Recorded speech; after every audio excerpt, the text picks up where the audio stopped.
Nova Estela Ciência e Debate, um programa da TV PUC São Paulo, um programa que conta com o apoio do programa de História da Ciência, que fica no outro campus, pouca gente conhece, o campus da Marquês de Paranaguá, um campus muito bonito, tem um prédio do Rino Leve, muito especial, uma arquitetura diferenciada, com uma natureza muito especial, uma ilha na cidade de São Paulo, todo mundo conhece a Monte Alegre, vale a pena conhecer a PUC da área de Ciências Exatas e Tecnológicas, justamente aonde nós trabalhamos com o nosso programa de pós-graduação.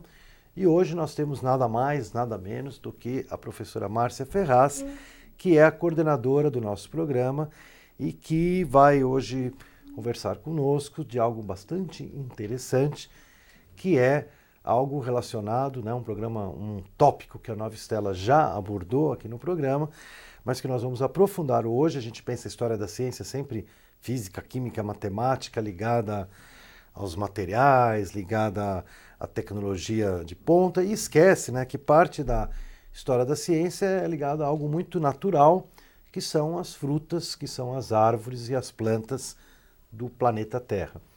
E então, professora Márcia, bem-vinda ao Nova Estela. Obrigada. E eu gostaria que a gente hoje aprofundasse um pouco o seu conhecimento, a sua pesquisa, junto com os outros professores e estudantes de pós-graduação, relativamente a essa questão, né, do que a gente conhece, como é que a história da ciência tem nos esclarecido, tem nos indicado.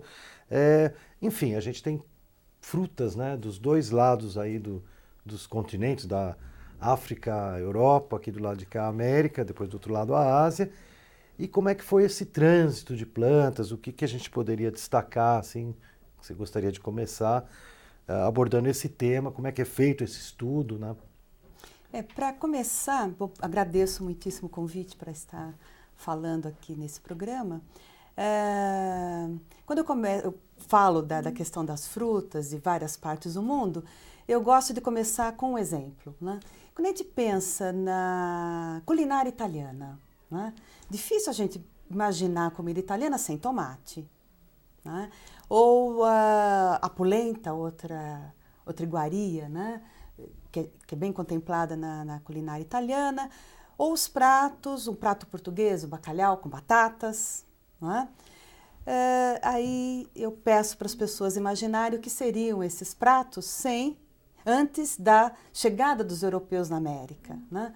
Porque embora o tomate, a batata e outros vegetais façam parte da culinária de vários países, são produtos americanos, quer dizer, desse lado do mundo, né? E que foram levados primeiramente como curiosidade, né? O tomate muitas vezes era plantado como ornamento nos jardins, né? A batata demorou muito tempo para passar a ser utilizada como alimento, né? Por uma série de problemas que enfrentaram comendo a batata ou o tomate, mas enfim, a culinária acho que seria completamente diferente, né, do que a gente tem hoje. Então, eu gosto de começar com essa brincadeira, de tentar imaginar o que seria, né? Agora, de maneira geral, eu acho que quando qualquer um de nós, né, e eu acredito que até mais em outros períodos, quando as pessoas se deslocavam para outros lugares longe, levavam uma mudinha de planta, uma sementinha no bolso, etc., que vai tentar reproduzir, né, no local para onde se mudou, né, algumas das condições que tinha em seu país de origem, né, sua terra de origem, né? E isso, sem dúvida, pessoalmente, individualmente, né, levou a essa viagem das plantas por várias partes, né, do mundo. E, claro que também ações mais concentradas, mais dirigidas para passar a produzir, a cultivar, né, em outros lugares plantas que tinham se mostrado importantes, né, em algumas partes.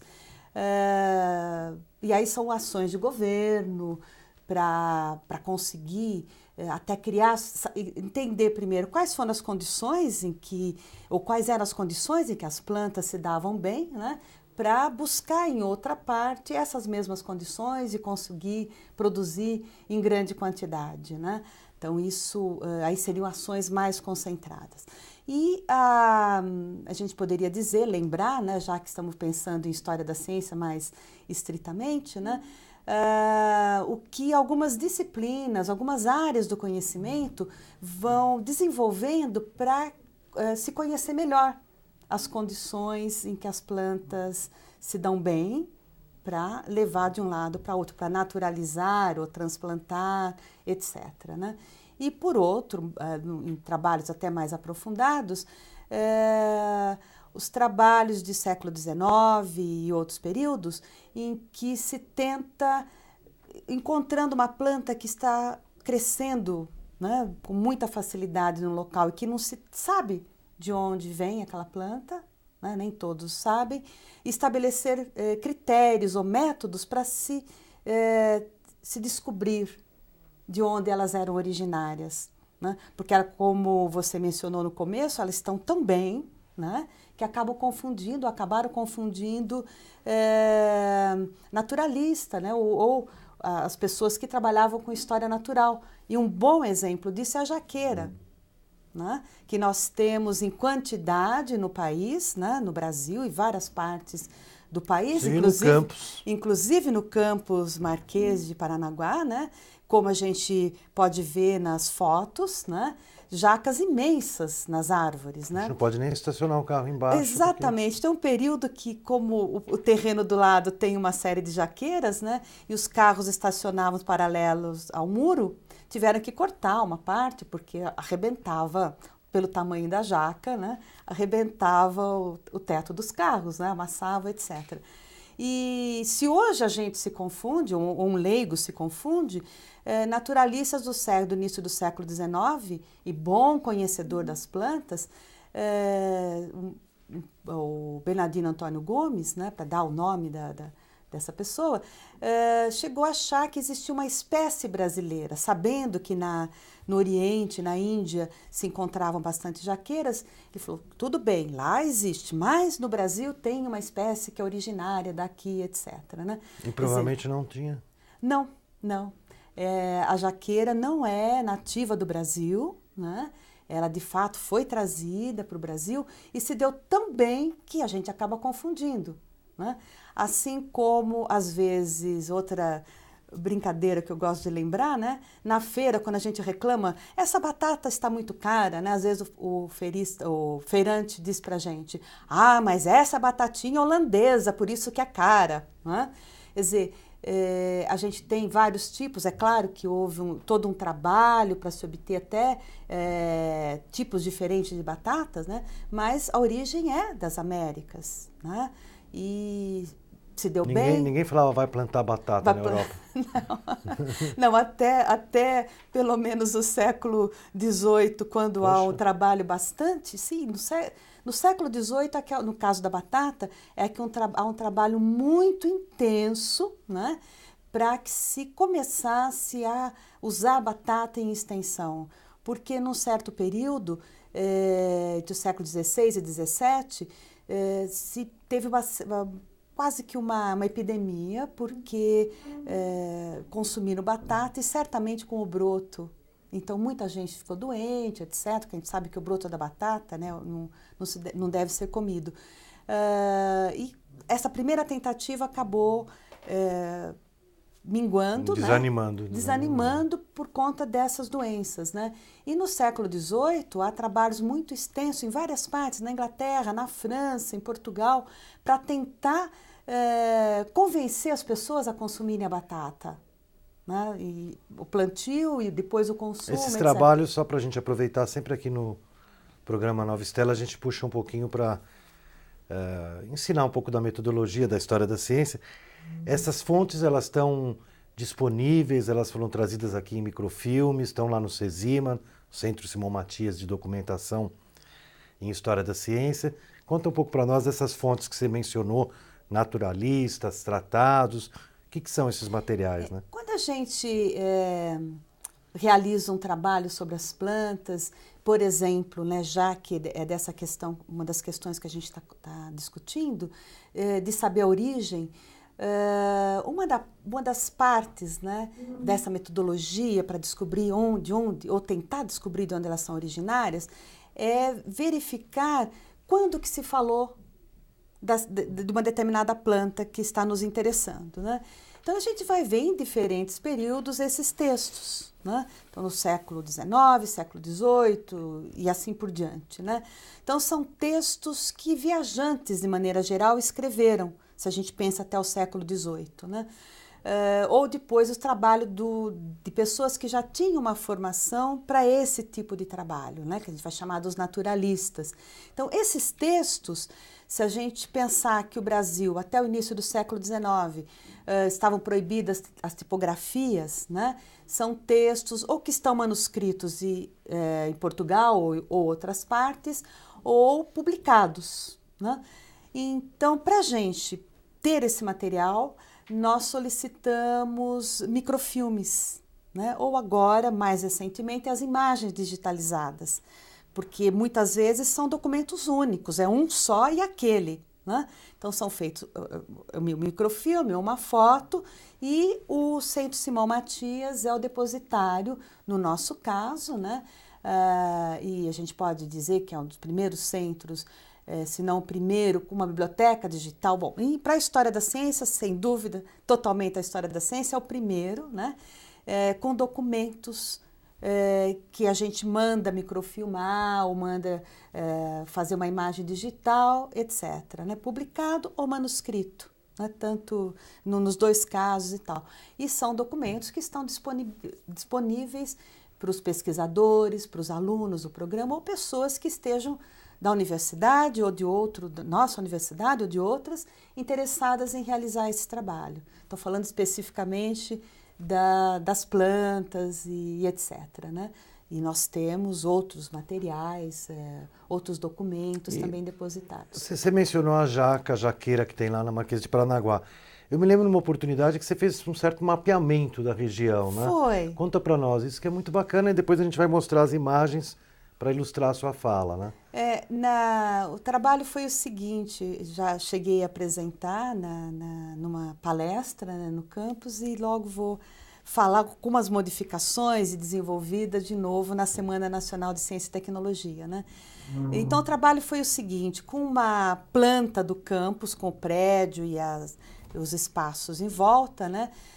Eu fiz um mapeamento de uma parte das plantas, né? E na época escolhi as plantas comestíveis, né? Alimentícias, né? O que existia no campus? Então nós temos a jaqueira, mas temos um abacateiro que também dá uma série de problemas, né? Porque começam a cair os abacates em cima das pessoas que estão passando. Vamos percorrer os seus achados, né? Por exemplo, a jaqueira, você falou do Oriente, né? Então a jaqueira, se você tem assim uma comprovação, quer dizer, ela veio do Oriente.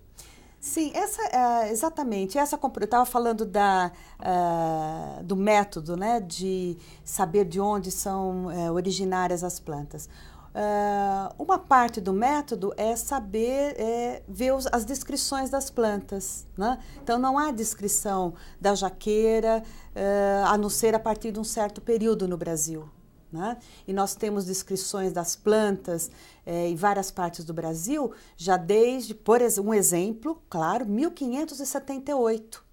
Uma pessoa que está na Bahia e descreve as plantas que ela encontra por lá.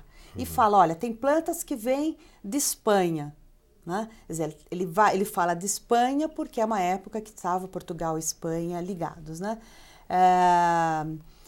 E plantas que são nativas e assim por diante. Então, as pessoas vão descrevendo o que encontram. Então, essa é uma parte. Então, por exemplo, jaque eles não encontravam. Não aparece nessas descrições, nessas e provavelmente ela vem quando? Ela vem do século XVI? 17 ou 18. No século XVIII já tem quantidades e tal. Vamos pensar que os portugueses, né, tinham as possessões na Índia, né, e era até fácil para eles trazerem. Eles traziam semente e espalhavam pelo Brasil. Plantas, etc.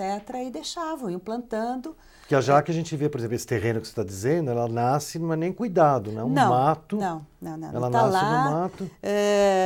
justamente quase como se fosse espontâneo, ou seja, nativa, natural daquele local, né? Tão bem que ela se dá e não precisa de cuidado nenhum, não é? Deve ser alguém que comeu uma jaca lá e deixou... A sementinha e tal. Não, pode Mas ser, tem né? várias, Fez um piquenique, não limpou direito, né? A turma, sabe como que é, né? Pode ser, não tem alguns séculos atrás, né? Então, o abacateiro foi uma outra que também... Então, abacateiro eu sei que, eu já vi lugares que o abacate é que nem peste, né? É tanto abacate, não é, que as pessoas têm, no Nordeste, tem animais, cesto, ninguém vai para casa sem levar abacate, né? É uma loucura, né? Mas o que tem mais no campus, né? De planta, tem cítricos, então laranjeiras, vários pés de laranjeira, tem a manga, que também vem do Oriente. Então, mas peraí, laranjeira, vamos uma por vez. Laranjeira de onde que é? Vamos pensar aqui que a gente não sabe de nada. Assim. A laranja... Para nós tudo é brasileiro. A laranja, ela é trazida da Europa para cá, né? Quer dizer, Portugal, Espanha... Não tinha laranja na América? Não tinha laranja na América. Olha, então, que legal. Vem de Portugal, Espanha, mas que não é originário de lá também. Também vem do Oriente e é trazido e etc. Porque a laranja, por exemplo, hoje em dia, o Brasil é super exportador de laranja, né? Sim, se deu muito bem aqui. Se deu muito bem. E o limão deve ser da mesma família? Também, sim, os cítricos de maneira não tinha caipirinha geral. aqui quando não, também não tinha. Dom João chegou, já tinha. Não. Eu ia falar do Cabral. Aí já, o Cabral já é que não tomou uma caipirinha brasileira. Mas a laranja, ela chega bem rapidamente, ela é trazida bem rapidamente, porque na descrição do Gabriel Soares de Souza, né, que eu estava citando, do finais do século XVI, ele fala da laranja que ele tem na Bahia, né? E para ele é uma coisa fantástica, porque ele fala, a laranja, nós temos uma laranjeira, e a gente tem a fruta madura, a fruta pequena e a flor. Que isso é espantoso, né? Para alguém que vem da Europa, porque na Europa você tem bem definido uma produção por ano e tal, né? Aqui mistura no mesmo pé a uva, a laranja e etc. Então ele fica espantado. A uva não tem lá no campus nosso. Não, na uva não tem. É mais difícil, né? Uva já é mais difícil. Exige mais cuidado e tal. Mas o Gabriel Soares de Souza vai falar da uva, que também está na Bahia, no caso, né? Então, o que mais que nós temos no campus, né? Que foi encontrado nesse levantamento? Da nossa própria terra. Da nossa própria terra e lá daquele espaço maravilhoso que nós temos, né?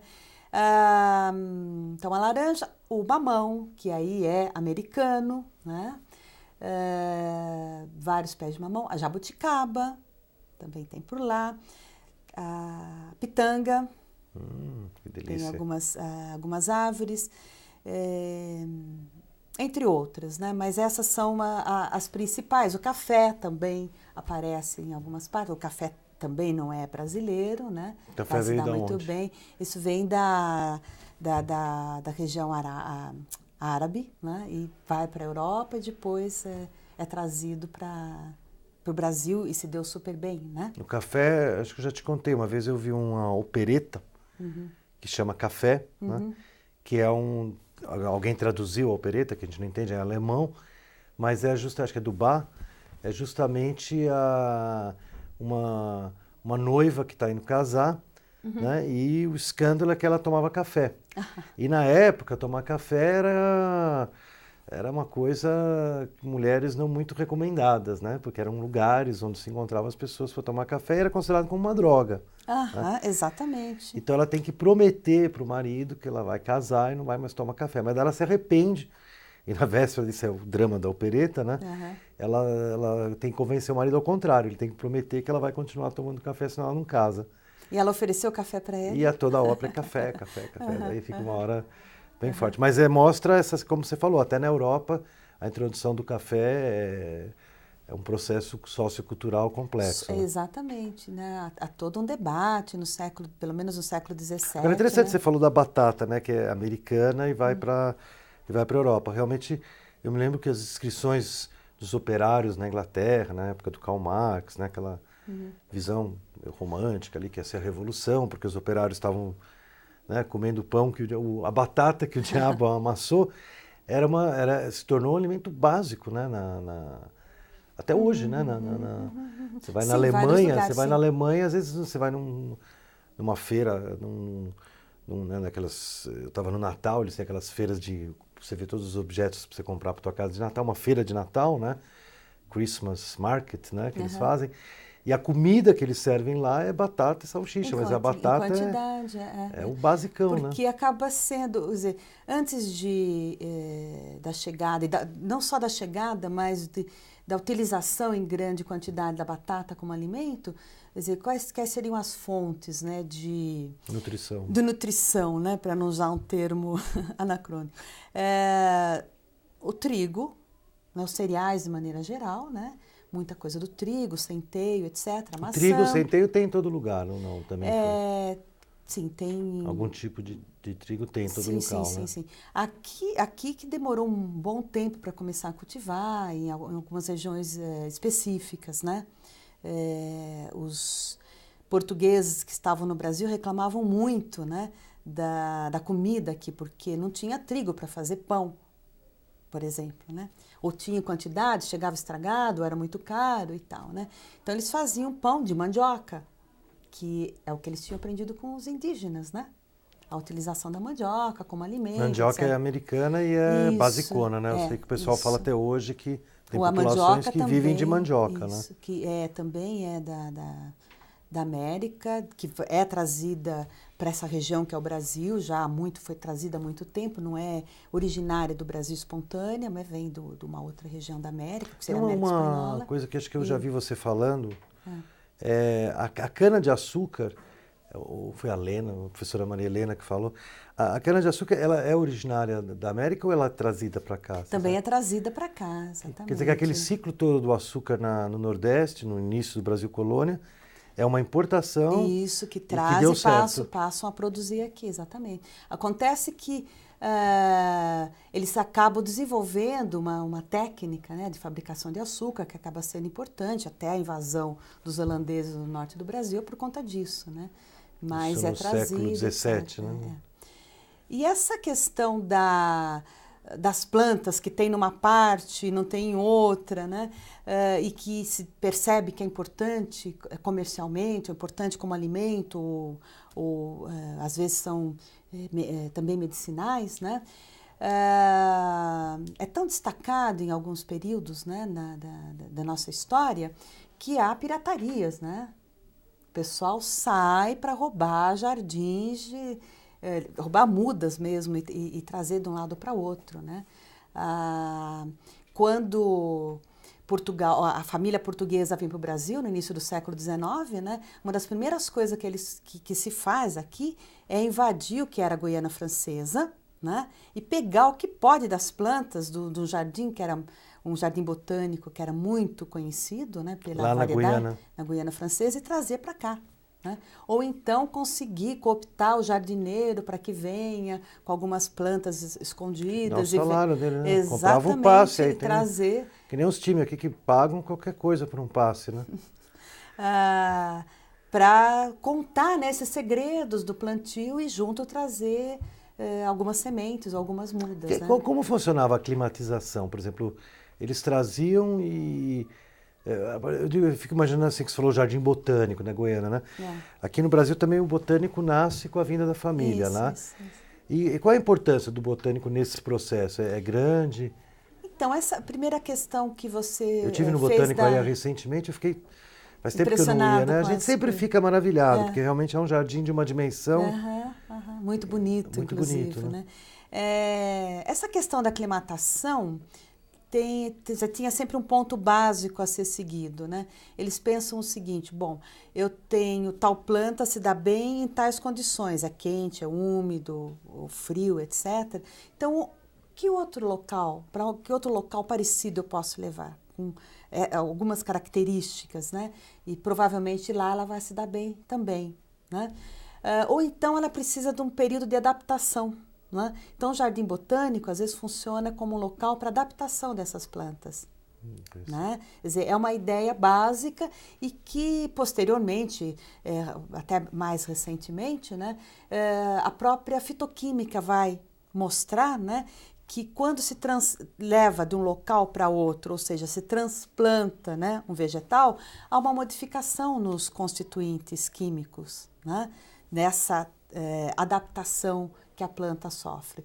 Então, o Jardim Botânico tem esse papel, né, por ser um local com o controle das variáveis, né, mais facilitado, de saber onde é que ela vai se dar bem, que condições, né, para saber para onde se leva e tal. Então, a gente vê em descrições já vou citar do século XVIII, porque são aqueles estudos mais, vamos dizer, sistematizados e tal, na história natural e tal, onde eles já falam, olha, tal local no Brasil tem mais ou menos as mesmas condições que tal outra onde se dá essa planta. Portanto, levem para lá que ela vai se dar bem, e vai crescer, e vai reproduzir, etc. Então, né? vamos sofisticando.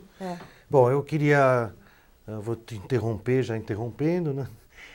A gente está chegando ao final do nosso tempo. Nova Estela, Ciência em Debate, hoje acho que pegou todo mundo com uma certa fome. Você começou com bacalhau, terminou com tantas frutas e tanta riqueza, né? Uma riqueza do nosso planeta que a gente precisa se esforçar para preservar e que durante esses séculos que nos antecedem, né, assistiu esse passeio aí das caravelas, das naves, levando as sementes, levando, enfim, essa riqueza que se espalhou e até nos levou, como a professora Márcia mostrou aqui hoje, a uma certa confusão do que a gente pensa que é nativo e, na verdade, não é. Né? Nova Estela Ciência e Debate, lembrando as estrelas Nova Estela, as primeiras estrelas novas que apareceram no céu e trouxeram até condições das navegações, de conhecimento, que levou à mudança dos hábitos alimentares no planeta e que hoje, no século XXI, procura trazer um pouco de conhecimento, compreensão das origens da nossa ciência, para que a gente também, no presente, consiga entender o que está acontecendo.